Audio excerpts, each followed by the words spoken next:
So, Good.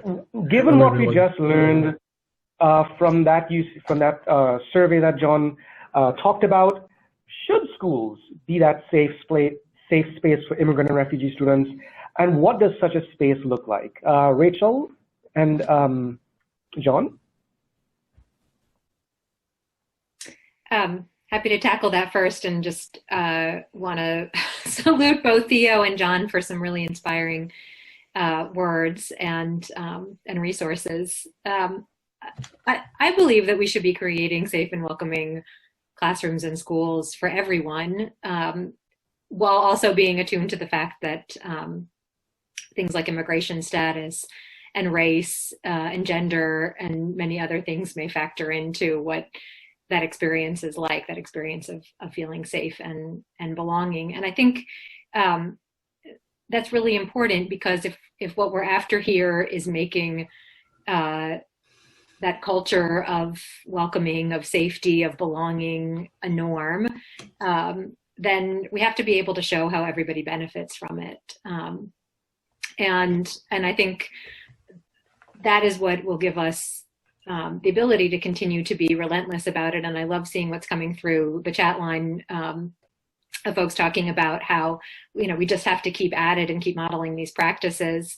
And I think that that's absolutely right. I mean, what this looks like is not a finished product, but democracy in action.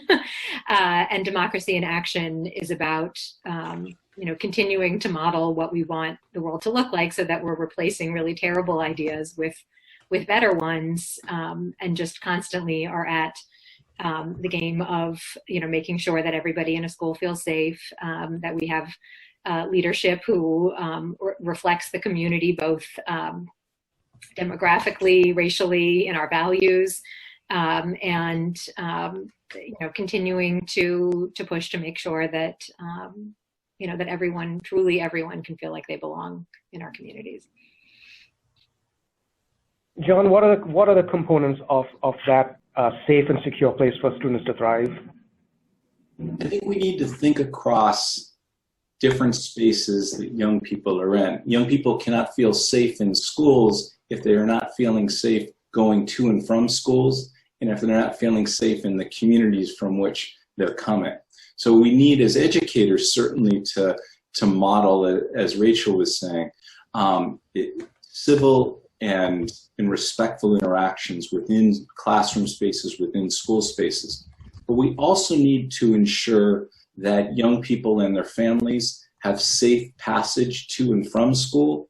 And we need to bridge young people to community-based organizations and to legal support organizations so that they feel increasingly safe within their communities.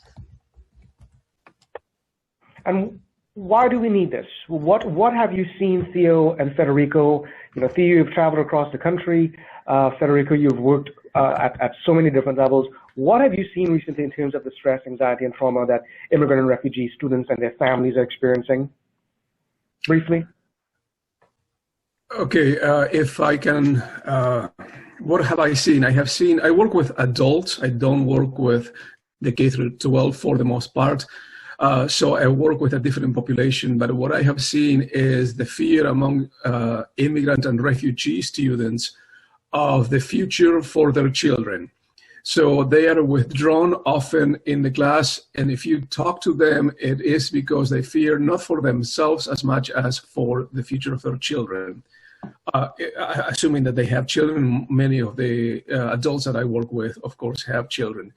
That is one of the stresses that I have seen is manifested in the stories, and I will talk later in my section about storytelling.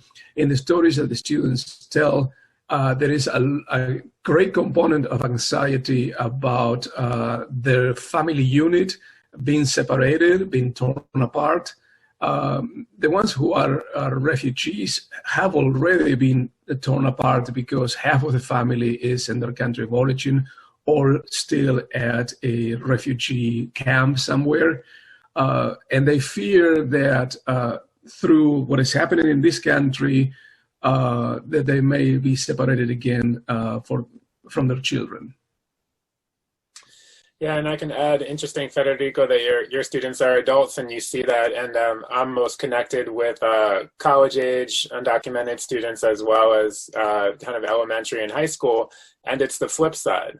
So the students that I'm connected with are worried about the same worry about their family unit being separated, but they're worried about their parents. Right, right. And I really wanted to bring this in, that we talk a lot about immigrant and undocumented students, et cetera, but you know, over half, even like almost 2/3 of undocumented community are from mixed status families.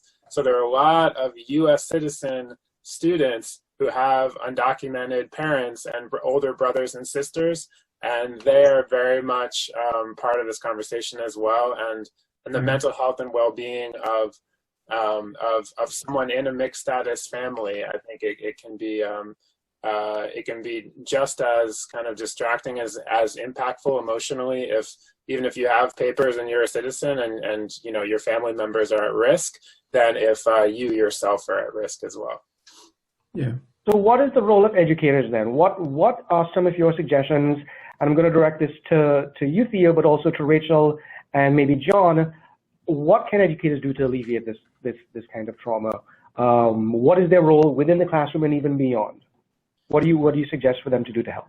Yeah, well, I can use an example from just what I've seen educators do, but also say that, you know, the classroom it's a place of knowledge, it's a place of learning, right? And there, around immigration specifically, there's so much misinformation, and just the nature of all that we're talking about immigration, whether it's policy, whether it's history, whatever, it's really complicated. Like, there's a reason there's a lot of misinformation. It's so complex. And even people who are experts can't even stay on top of it because it's changing so much. So something that I saw, for example, Dylan and Waking Dream do is, you know, he brought a debate. He brought an academic debate to his classroom. He said, here's the question, you know, are undocumented immigrants beneficial or not beneficial to this country? And he tasked his middle schoolers to research this. And a lot of these middle schoolers were undocumented themselves. So this was not easy. This was not in his comfort zone. He experienced pushback from his principal, from his administration, from parents saying, why are you telling my kid to research, you know, why undocumented immigrants are not beneficial to this country when they were in fact undocumented? And, you know, of course, educating yourself about the other perspective, whether you may disagree with it, whether the information that the other perspective is using is false, is a false narrative, and not correct. Kind of like entering into these issues and in the pursuit of knowledge and in this academic way, and kind of looking at all sides of the issues, I think proved really powerful and really empowering for his students, regardless of their immigration status. Rachel? You know, one theme that comes to mind for me, maybe building on that story from Theo, is the idea of replacing judgment with curiosity. And I think if we think about the different ways that can be true in different settings, you know, ranging from a setting where you're trying to create a sense of safety in a classroom and some, you know, and a kid is acting out, and, you know, how you would show up in that moment to respond, not from a place of judgment, but to say, well, you know, what's really going on here? What's at the root of this? And instead of, you know, focusing on punishment, focusing on redirecting behavior, right? So a good solid practice for creating a safe environment for all kids. But also, I think, I mean, for those of us who care deeply about making our communities a place where everyone can feel valued, when we're in those moments of confronting people, you know, who have maybe some different ideas around that, or I saw something on the chain about how to deal with students who are wearing MAGA hats. You know, I think in those moments too, replacing judgment with curiosity and opening the space for dialogue and conversation can be really powerful. And the last thing also, and that's not to accept racism or racist behavior, but just to recognize that nobody has ever stopped being a racist because they were called a racist, right? And so just creating an opportunity to really get behind, you know, those sentiments. And I think there's no place more powerful to do that than in an educational setting. And then the last thing I'll say is, as somebody that works with mayors and with, organizations who are trying to figure out how to create healthier economies, a healthier democracy, the stories that you all encounter are really powerful and really important part of the story of how this country and how our communities move forward to be more successful. If a quarter of all kids in our country right now are being bullied and are not able to be successful in school because of the messages that they're hearing about themselves, again, that is devastating to our economy, to our democracy. But I think not a lot of people are doing that kind of long-term thinking or connecting the dots around that. So I think, it's really important to, again, bring the political leadership in your communities into your classrooms, bring your classrooms to the political leadership, and really play an active role in helping people understand why this is so important, and the important role that you have to play in it. Can I just pick up on that? Because it strikes me that there are two projects that public schools need to engage in. One is concerning themselves with those students who've been bullied, and the other is concerning themselves with those who are engaging in bullying acts. All of these young people are our collective future. We need to ensure that they are able to engage with one another in tolerant and respectful ways so that they can together create a better future. To do that, we need to afford them opportunities to engage together in public work, in activities in which they're building something together, and in activities in which they're hearing one another's stories and beginning to understand them and themselves in deeper and more empathetic ways. And that's something we will be talking about tomorrow with Adam Strom, ensuring all students, both US-born and foreign-born, to see themselves within that context of migration, to see themselves within that story. Federico. Denzil, yeah, if I may, I wanted to add something to the question of what we can do in our schools. Theo mentioned that there is a lot of misinformation, tremendous amount of misinformation. One of the things that we can do, and I'm doing it here in Houston with teachers, with librarians, is teach workshops about the history of immigration in this country. We hear often the storyline of my grandparents came the right way, or why don't they go to the back of the line? Very few people understand the history of immigration, that once you understand it, you can say, oh, there was no line when my great-grandparents came. The system was very different. What the most common reaction that I get from teachers when I bring the story of immigration and bring the story of the system to their classrooms is, oh, I did not know that.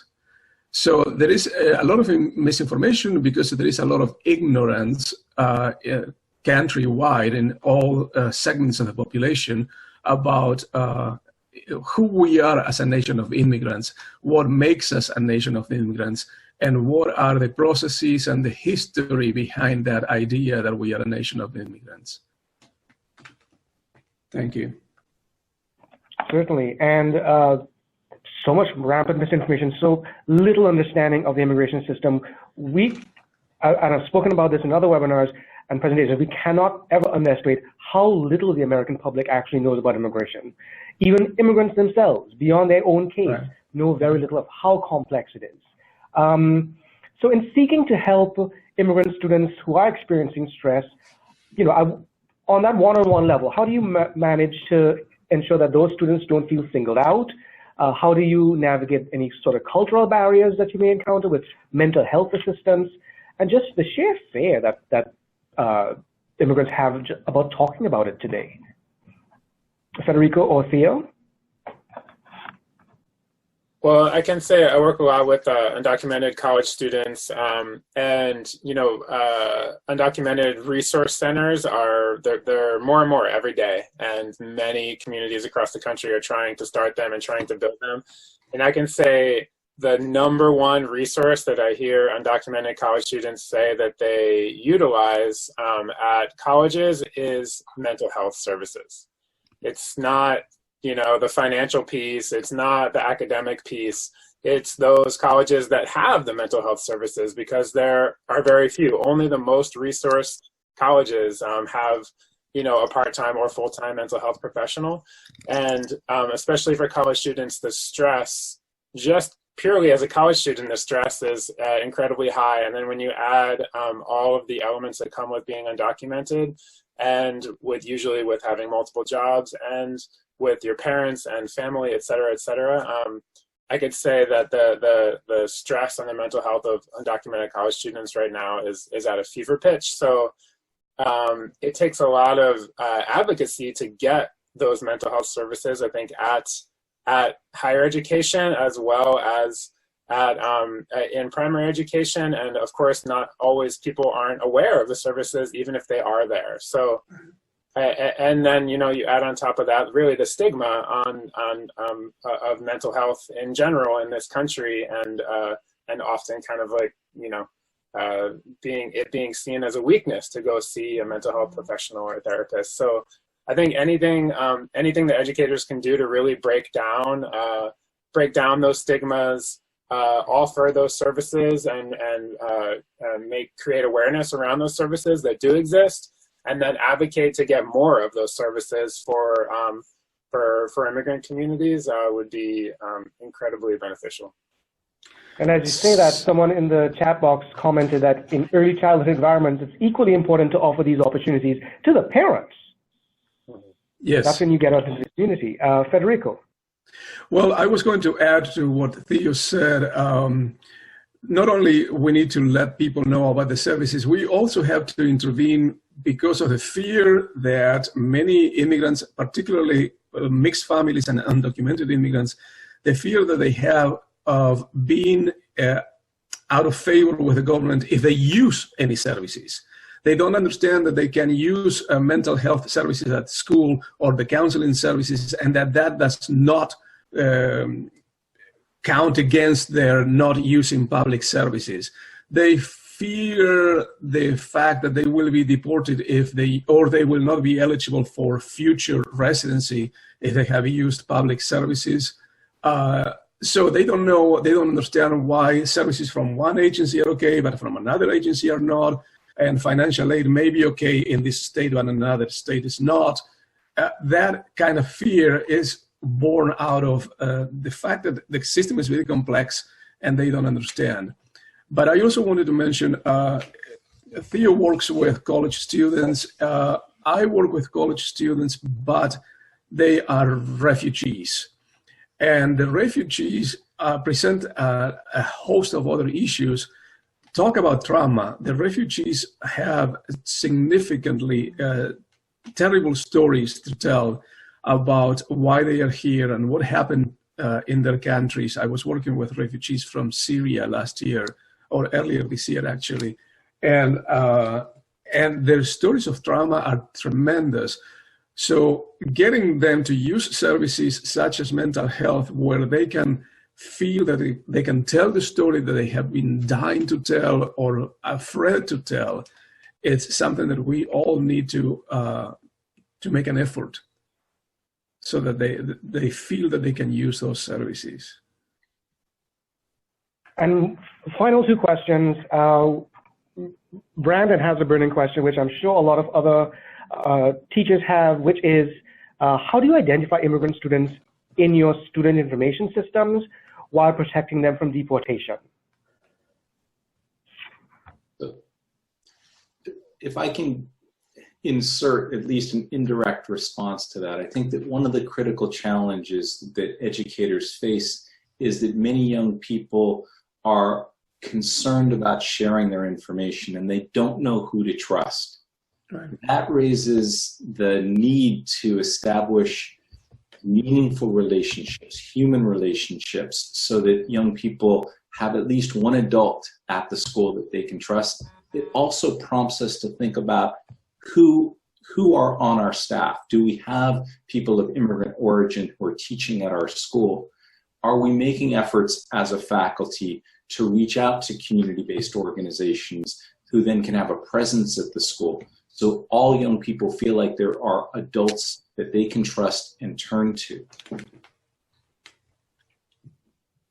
Rachel, that presents a problem, right? Sometimes you need to know a person's status for health reasons or for security reasons, but then you're sort of told not to do that, right?